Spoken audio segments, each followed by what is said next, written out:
नमस्कार, मैं जनता शिवम को हूं। जिस तरीके से योगी आदित्यनाथ ने मुंबई का दौरा किया उसके बाद खलबली मची सोनिया सेना में, पसोठावादी लोगों में, और सब के सब इस बात की आलोचना करने लगे। उन्हें यह डर सताने लगा कि मुंबई आकर योगी आदित्यनाथ यहां से फिल्म सिटी को उठाकर ले जाना चाहते हैं। इस बात को लेकर तमाम जो बातें की जा रही थी वो बचकानी बातें थी, क्योंकि इसको जवाब भी दिया गया था। उत्तर प्रदेश के मंत्री और उप मुख्यमंत्री ने भी कहा कि क्या फिल्म सिटी कोई एक वस्तु है जिसको उठाकर योगी आदित्यनाथ ले जाएंगे, लेकिन सबसे करारा जवाब दिया योगी आदित्यनाथ ने। और उन्होंने मुंबई में ही एक सभा के दौरान ये कहा कि ये कहा जा रहा है कि हम यहाँ से कुछ ले जाने आए हैं, ऐसा नहीं है। हम केवल और केवल एक बेहतर विकल्प की बात कर रहे हैं। हम ये कह रहे हैं कि हम भी अपने यहाँ की जो ज़रूरतें हैं, हमारे यहाँ के जो लोगों की मांग है, उसको देखते हुए एक नई फिल्म सिटी बनाने जा रहे हैं। और उसका विरोध जो लोग कर रहे हैं, जिन्हें ये लगता है कि ये किसी के नुकसान के लिए है, तो ऐसा नहीं है। ये किसी के नुकसान के लिए नहीं, बल्कि हमारे प्रदेश के लोगों के भले के लिए है, और ऐसा हर कोई कर सकता है। योगी आदित्यनाथ ने कहा कि जब हम एशिया का सबसे बड़ा और सबसे बेहतरीन एयरपोर्ट जेवर में बना रहे हैं, जहां से आप दिल्ली आधा घंटे में पहुंच सकते हैं, मथुरा आधा घंटे में पहुंच सकते हैं, और ये जो फिल्म सिटी बन रही है वो वहां से 15 मिनट 10 मिनट की दूरी पर है। आगरा जाने के लिए आपको पौना घंटा लगता है, तो फिर इसमें दिक्कत क्या है? इससे लोगों को परेशानी क्यों हो रही है? अगर हम एशिया का सबसे बेहतरीन एयरपोर्ट बना सकते हैं तो एक और विकल्प फिल्म वालों के लिए दे सकते हैं, फिल्म इंडस्ट्री में काम करने वाले लोगों के लिए जो फिल्में बनाते हैं। फिल्म इंडस्ट्री के लिए हम एक बेहतर विकल्प और नए विकल्प की बात कर रहे हैं, तो उससे किसी को परेशानी नहीं होनी चाहिए और न इसका कोई विरोध होना चाहिए। दरअसल योगी आदित्यनाथ जब ये सभा संबोधित कर रहे थे, उसके बाहर भी, उस होटल के बाहर भी एनसीपी के कुछ तथाकथित कार्यकर्ता रूपी गुंडे और उससे पहले एमएनएस के गुंडों ने जो कुछ किया था वो बेहद शर्मनाक था। और वो वहां पर नारेबाजी कर रहे थे, इस बात का विरोध कर रहे थे कि ऐसा ये क्यों कर रहे हैं, मुंबई की फिल्म इंडस्ट्री को चुराने की कोशिश क्यों कर रहे हैं। और इसको लेकर केवल सड़क छाप जो कार्यकर्ता रूपी गुंडे हैं वही नहीं, बल्कि तीनों पार्टियों के बड़े बड़े नेता भी इसी तरीके की बातें कर रहे थे। चाहे संजय राउत हो, सचिन सावंत हो, अशोक चव्हाण हो, उद्धव ठाकरे खुद हो या नवाब मलिक हो, ये सब के सब ये कहने की कोशिश कर रहे थे कि ये लोग महाराष्ट्र से उसकी बॉलीवुड छीन लेना चाहते हैं, बॉलीवुड का एक हिस्सा चुरा लेना चाहते हैं, और हम इसको नहीं चुराने देंगे। इसका स्पष्ट जवाब योगी आदित्यनाथ ने दे दिया और उन्होंने कहा कि हम यहाँ कुछ चुराने या लेने नहीं आए हैं, बल्कि अपना प्रस्ताव फिल्म इंडस्ट्री के लोगों के पास लेकर आए हैं। उनके पास विकल्प हैं, अगर उन्हें बेहतर सुविधाएं दिखेंगी, उनकी फिल्मों के हिसाब से लोकेशंस होगी और दूसरी चीज़ें होंगी, तो वो वहाँ जाएंगे या नहीं जाएंगे, इसमें किसी को भी परेशान होने की ज़रूरत नहीं है। सीधे तौर पर इस जवाब के माध्यम से योगी आदित्यनाथ ने उद्धव ठाकरे को भी जवाब दे दिया, संजय राउत, अशोक चव्हाण को भी जवाब दे दिया, और जवाब दे दिया एमएनएस के प्रमुख राज ठाकरे को भी, जिसने अपने कार्यकर्ताओं के माध्यम से एक पोस्टर भी लगवाया था उस होटल के बाहर, और उसमें ये कहा गया था कि देखिए, जो दादा साहब फाल्के ने 100 साल पहले एक फिल्म नगरी बसाई थी, उसको चुराने के लिए एक ठग आया है, और कहाँ राजा भोज, कहाँ गंगू तेली, कहाँ महाराष्ट्र का वैभव और कहाँ यूपी की गरीबी। लेकिन ये लोग इसको नहीं समझ पा रहे हैं। यहाँ से वो किसी भी हालत में फिल्म नगरी को या बॉलीवुड को ले जा नहीं सकेंगे, और ये हम उन्हें बता देते हैं।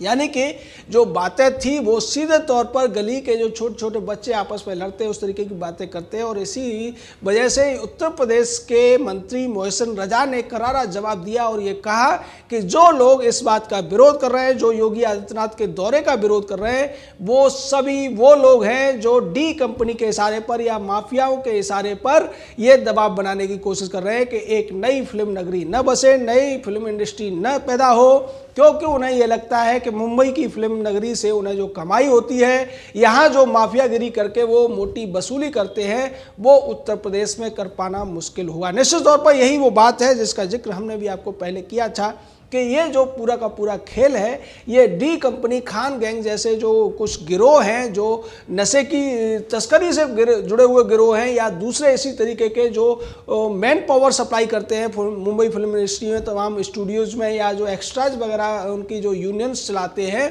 ये सब वो लोग हैं, उन्हें अपने दुकानें बंद होने का खतरा उत्पन्न हो रहा है। और इसी वजह से उन्होंने इस पूरे मामले को ऐसे दिखाने की कोशिश की कि कोई खजाना है मुंबई फिल्म नगरी के तौर पर या बॉलीवुड के तौर पर और उत्तर प्रदेश के मुख्यमंत्री योगी आदित्यनाथ उसको चुराने या लूटने के लिए आए हुए हैं। योगी आदित्यनाथ ने स्पष्ट कर दिया कि हम किसी का भी कोई अहित करने या किसी से कंपटीशन करने की बात नहीं कर रहे हैं, लेकिन हम देश की मांग के तहत, और उत्तर प्रदेश चूंकि 24 करोड़ लोगों का प्रदेश है, इसलिए वहां भी ये डिमांड उठती रहती है कि उन्हें काम करने के लिए मुंबई जाना पड़ता है। उनसे एक सवाल पूछा गया कि उत्तर प्रदेश से इतने लोग पलायन करते हैं, इसका जवाब भी योगी आदित्यनाथ ने दिया और ये कहा कि वो लोग पलायन नहीं करते हैं बल्कि अपने बेहतर भविष्य के लिए या दूसरे जो उनकी इच्छाएं हैं उन्हें पूरा करने के लिए देश में जाते हैं। लेकिन कोविड के मामले में जब लॉकडाउन लगा था तब उत्तर प्रदेश ही पहला प्रदेश था देश का जिसने सबसे ज़्यादा लोगों को रोजगार भी दिया और बेहतर तरीके से कोरोना की समस्याओं को सुलझाने की कोशिश भी की, जिसमें उसे कामयाबी भी मिली। योगी आदित्यनाथ ने यह भी कहा कि जिस तरीके से अन्य क्षेत्रों में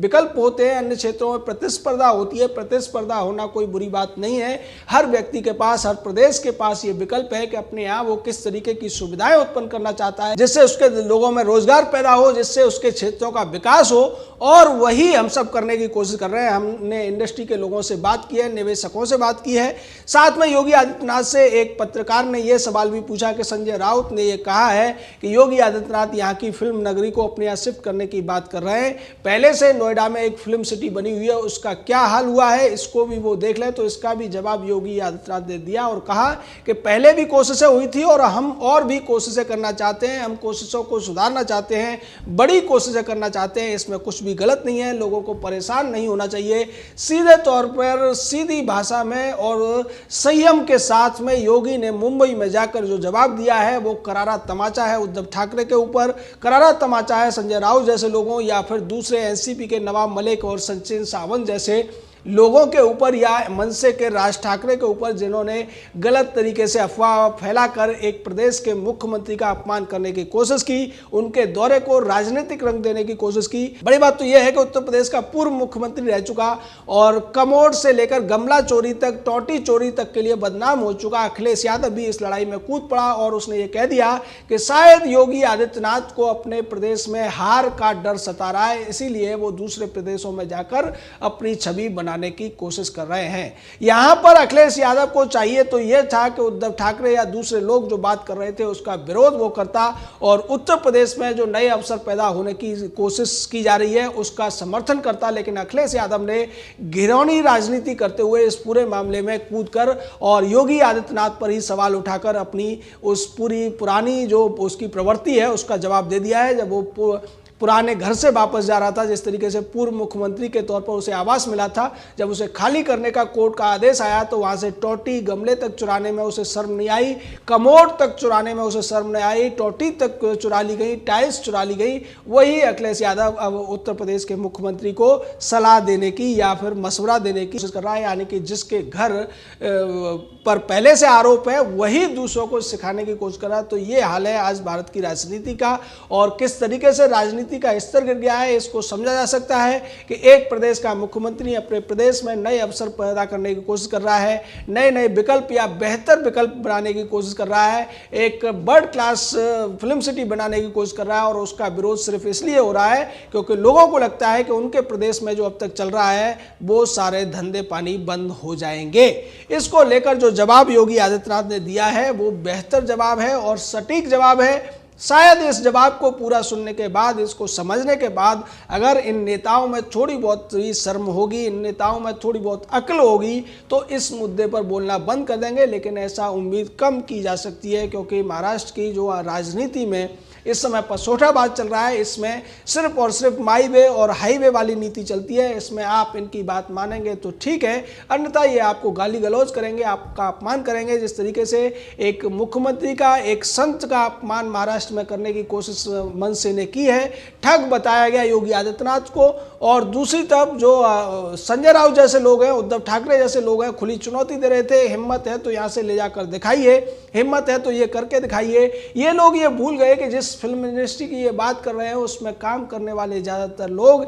हिंदी भाषी पट्टी के हैं और वो लोग दूर दूर से वहाँ पर पहुँचते हैं। जिसके बाद कोरोना के काल में जो भेदभाव उनके साथ हुआ, जो अत्याचार उनके साथ हुआ था, जिस तरीके से कोरोना के मरीजों को ट्रेनों में बिठाकर वहाँ से उन्हें फर्जी कोविड का एनओसी देकर भगाया गया था, जिस तरीके से उन्हें पैदल चलने के लिए मजबूर किया गया था, वो अभी वो लोग भूले नहीं हैं और वो सभी लोग मुंबई वापस नहीं जाना चाहते हैं। यही वजह है कि ज़्यादातर जो लोग मुंबई में फिल्म नगरी में काम करते थे उन्होंने उत्तर प्रदेश के मुख्यमंत्री से ये डिमांड रखी थी कि हमारे साथ जो वहाँ पर अत्याचार हुए, जो भेदभाव हुआ, जो हमारा शोषण हुआ, उससे हम दोबारा से रूबरू नहीं होना चाहते और हम चाहते हैं कि हमें इस तरीके का काम करने का मौका अपने ही प्रदेश में मिल जाए, जिसको पूरा करने की कोशिश आज उत्तर प्रदेश की सरकार युद्ध स्तर पर कर रही है और इसी से सभी लोगों में खलबली मची हुई है। जय हिंद,